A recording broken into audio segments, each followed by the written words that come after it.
Hello, my name is Suchandra. I am super excited to share my presentation with you today. This presentation will be about State Trait Anxiety Inventory, or STAI. So before we begin, it's really important to distinguish terminology. What is the difference between state versus trait? State, we can relate to anxiety. Trait, those are depressive symptoms. State anxiety, it's how you feel right now, your mood state. Trait anxiety is your general tendency or your inclination. The STAI consists of 42 statements on a 4-point scale from not at all to very much so. There are certain things that do alter the findings. For instance, supportive family systems, if they change, or any support systems for that matter, health, and other individual characteristics. So hormones, I think, really can change things that can go under health. I think certain things that happen in our lives, like if something happens to one's house or one's country or one's relatives or loved ones, of course, that's going to change the emotion or mood states, right? So one can choose answers through the STAI on feelings that are present now, the recent past, or the future. This is an example of what the test looks like. So we see here 1 through 4 from not at all to very much so. The STAI reports identifying the present angst. So the levels of anxiety we are in now, or again in the future, or have been in the past. And then it relates it to the age, norms, gender, and helps one to gain an understanding of what is anxiety, what are its causes, what perpetuates it, how to manage, and how to overcome anxiety. This is the thing that I actually really liked about the test, is that it doesn't just say, okay, you're done, great, see you. No, it actually gives you a definition of anxiety. It reports on a cognitive level, how do I work with adversity? On a physiological level, what can I do? And it provides meditation techniques or other mindfulness-based skills. And behavioral level, seeing the consequences of my actions, my thoughts, and my speech. What am I willing to change in this moment? And how am I willing to do that? One thing that's so good is that it actually gives you this report. And the report is based on those statements. It's 22 pages long. The report has these exercises. And I actually did it myself. I purchased the STAI and I thought, let's see what happens. Like, what is it actually like to go through this process? The process itself was very quick, maybe 5 to 10 minutes maximum. I even questioned myself, did I go too fast? And I decided to use the part of me from the past that was really full of anxiety and feeling pretty sad at the time. I thought, what advice would this test give to somebody in that case, in that space?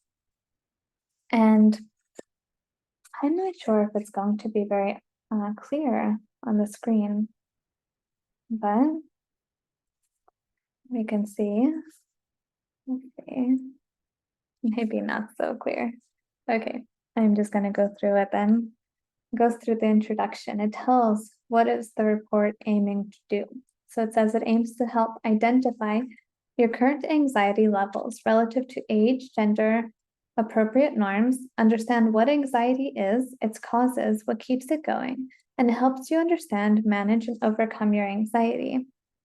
It describes the symptoms of anxiety as being physical sensations, which include the heart rate and muscular tension, sweating, trembling, and feelings of breathlessness. Mental effects are also included. What are these? Worries for a long period of time.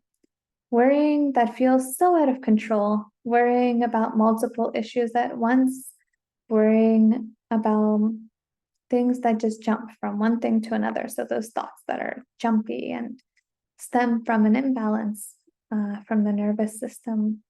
Behavioral effects like, am I avoiding doing things because I'm worried about the outcome? So the symptoms that the STAI provides are the non-clinical levels of anxiety. I think this is really helpful because then that means anybody can do this and they don't feel like they have to see a clinician. But the good thing is a clinician uses this as a support for their clinical practice. The STAI also states that anxiety can be genetic. So if somebody in the family has anxiety problems, then of course, like you're likely to have anxiety problems too. I think that this is a great thing. If we can find that anxiety is genetic, I think this also has to mean that healing is also genetic. I think this gives a lot of hope for psychology and medicine as a whole, mind, body, emotional medicine. Because once we heal ourselves, we heal so many generations, I think past and future. So when we go through the test at the end, towards the end, around page 10, page 11, it goes through what they call the ABCs: adversity, beliefs, and consequences. This is the beginning of the cognitive exercises. It asks you, okay, what are your beliefs towards the situation that caused you to be hindered with anxiety and afflicted with anxiety? What was the adversity? What is the why? What is next belief? What are the feeling consequences? What are the behavioral consequences? And it offers a follow-up. And it tells you how, as you become more aware of how you respond to adversity, you begin to challenge the thoughts and the feelings and the behaviors that interrupt your life. And as you begin to do that, you can create what they call controlled anxiety time, which is about 15 to 20 minutes of scheduled space in your day that allows you to focus on your anxiety. I actually watched some YouTube videos of various cases where they did this, and they would say how it actually helped them. When anxiety came up, they would just say, oh no, not now. Like, actually, you have a time for this, and this is not the time. So then they were able to put aside their anxiety and keep going with their day. The anxiety was no longer debilitating as it once was before. The test also provides a daily anxiety record where you write the date, the average anxiety level. So you test yourself from 0 to 100. 0 meaning no anxiety. 100 means the most anxiety you could ever imagine possible. So, but after the greatest, one would write, after the average, one would write the greatest anxiety incident and describe the anxious incident itself. The test continues by saying, here are some relaxation techniques specifically for you. Some progressive muscle relaxation that begins with the arms, the legs, the midsection, and the head. Going into meditation, and it clearly identifies exactly how meditation will work for you and what you should do, how you should practice that in order to calm the nerves, calm the angst. Then the test goes into identifying your problems. So this means that you think things of all the things that are a problem. And then they give categorical suggestions. So like crime and legal, family, health, school, social, where you live, work, etc. And you would write, why is that important to you? What causes the anxiety? And is it really difficult to handle?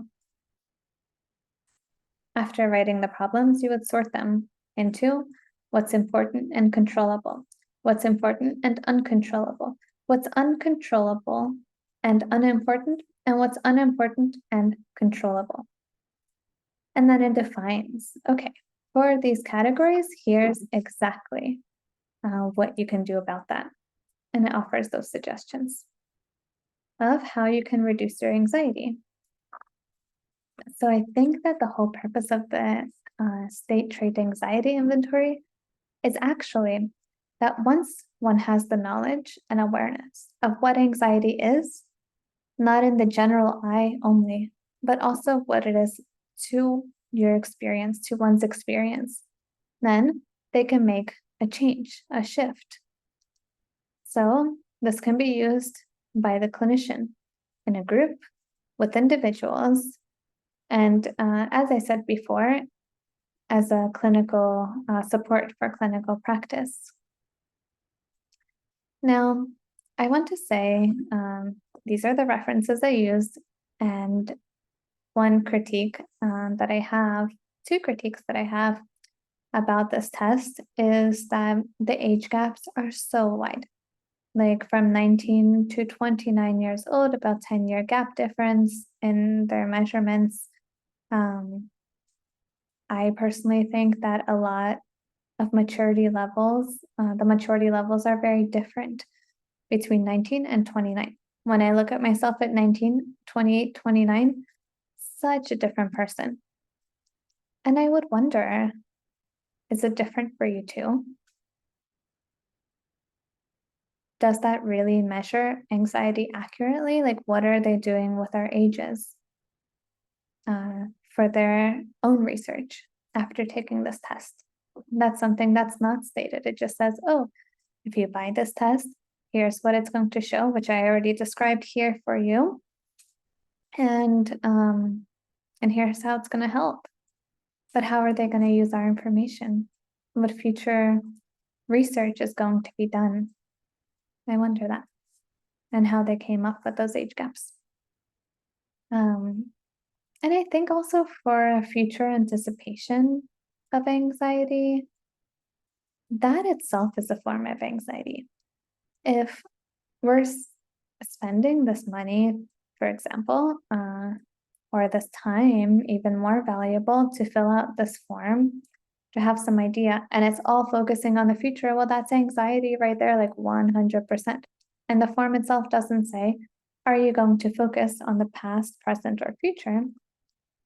It just says, fill out these questions until you get your report. And the report says, it's based on the present. But all the research out there on STAI, including by the authors, by the ones who created the test, it says that it's for both, for all three, past, present, and future.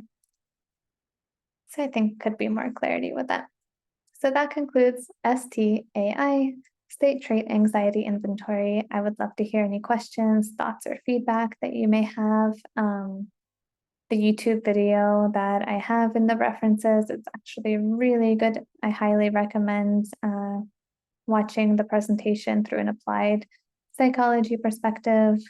And if you get a chance to take it, it's about $20. It's fun and has a lot of resources for future work. Okay, till later.